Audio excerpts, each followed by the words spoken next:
गांव के जंगल का भूतिया रहस्य। गांव के ठीक किनारे पर, जहां सूरज की किरणें भी डर से सिमट जाती थीं, वहां फैला था एक घना जंगल। लोग उसे वीरान जंगल कहते थे, और यह नाम उसे यूं ही नहीं मिला था। शाम ढलते ही उस जंगल की ओर देखने भर से रूह कांप उठती थी। कोई भी हिम्मत वाला उस ओर कदम बढ़ाने की सोचता भी नहीं था। इस जंगल की अपनी एक भयावह प्रतिष्ठा थी, जो पीढ़ियों से चली आ रही थी। हर पत्ता, हर टहनी मानो कोई अनकही कहानी सुनाती थी। इस जंगल से जुड़ी कई डरावनी कहानियां थीं, पर सबसे ज्यादा खौफनाक थी एक भूतिया औरत की दास्तान। यह कहानी गांव के हर बच्चे की जुबान पर थी। कहते थे, वह औरत रात में भटकती थी और जो भी राहगीर गलती से उस जंगल में चला जाता, उसे डराती थी। उसकी चीखें हवा में गूंजती थीं। उसकी मौजूदगी का एहसास ही लोगों के दिलों में दहशत भर देता था। यह सिर्फ एक कहानी नहीं, बल्कि एक जीवित डर था। हमारे गांव में रवि नाम का एक युवा था, जिसके मन में हमेशा से इस जंगल का रहस्य जानने की इच्छा थी। वह बहादुर था, पर उसके मन में भी कहीं ना कहीं डर था। उसके साथ थी सीमा, जो उतनी ही साहसी और जिज्ञासु थी। दोनों ने मिलकर इस रहस्य को सुलझाने का फैसला किया। उनका उद्देश्य था जंगल की सच्चाई जानना, उन प्रचलित कहानियों की पुष्टि करना। क्या वाकई कोई भूतिया औरत थी, या यह सिर्फ मन का वहम था?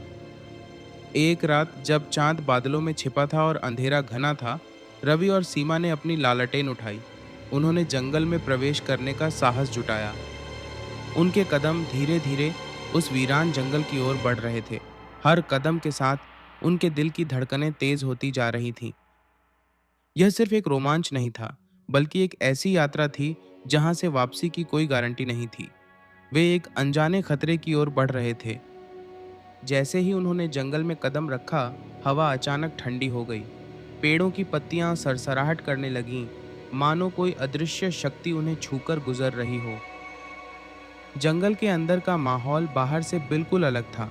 एक अजीब सी खामोशी थी, जिसे सिर्फ हवा की फुसफुसाहट तोड़ रही थी। उन्हें लगा जैसे कोई उनके पीछे चल रहा हो, कोई उन्हें देख रहा हो। यह सिर्फ उनका वहम था, या कोई सचमुच वहां था? आगे बढ़ते हुए उनकी लालटेन की रोशनी में एक पुरानी, खंडहर हो चुकी झोपड़ी दिखाई दी।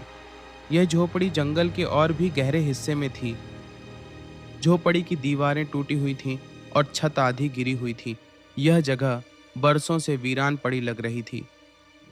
उन्होंने हिम्मत करके झोपड़ी के अंदर कदम रखा। अंदर का दृश्य और भी डरावना था।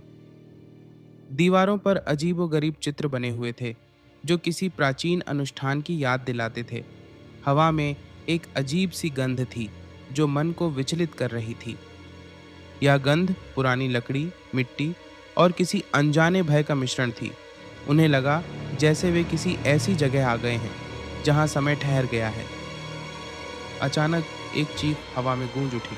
वह इतनी भयानक थी कि रवि और सीमा के रोंगटे खड़े हो गए। चीख झोपड़ी के अंदर से ही आई थी। चीख की आवाज इतनी तीखी थी कि उनके कानों में दर्द होने लगा। वे डर के मारे कांप उठे। उनके हाथ पैर सुन्न पड़ गए। बिना कुछ सोचे समझे वे झोपड़ी से बाहर की ओर भागे। उनका एकमात्र लक्ष्य था उस भयानक जगह से दूर जाना। भागते भागते वे एक खुले मैदान में पहुंचे, जहां चांद की हल्की रोशनी पेड़ों के बीच से छनकर आ रही थी। तभी उनकी नजर एक आकृति पर पड़ी। मैदान के बीचों बीच एक औरत खड़ी थी। उसे देखते ही रवि और सीमा की सांसें थम गईं। उसने सफेद कपड़े पहने हुए थे, जो हवा में लहरा रहे थे। उसके बाल बिखरे हुए थे और चेहरा अंधेरे में छिपा था। जैसे ही वह थोड़ी और करीब आई, उन्होंने देखा कि उसकी आंखें खोखली थीं, मानो उनमें कोई आत्मा ही न हो। उसकी चीखें अब भी हवा में गूंज रही थीं। वह औरत धीरे धीरे उनकी ओर बढ़ने लगी। उसके हर कदम के साथ डर और भी गहरा होता जा रहा था। रवि और सीमा डर के मारे पत्थर बन गए थे। वे हिल भी नहीं पा रहे थे। उनकी आवाज गले में अटक गई थी। ये वही भूतिया औरत थी जिसकी कहानियां उन्होंने सुनी थीं। आज वह उनके सामने खड़ी थी, साक्षात भय बनकर। उस औरत को अपनी ओर बढ़ते देख रवि और सीमा ने अपनी सारी हिम्मत बटोरी। वे जान बचाने के लिए फिर से भागने लगे। वे जंगल के और भी गहरे हिस्से में घुसते चले गए, बस किसी तरह उस भयानक आकृति से दूर जाना चाहते थे। भागते भागते वे जंगल में रास्ता भटक गए।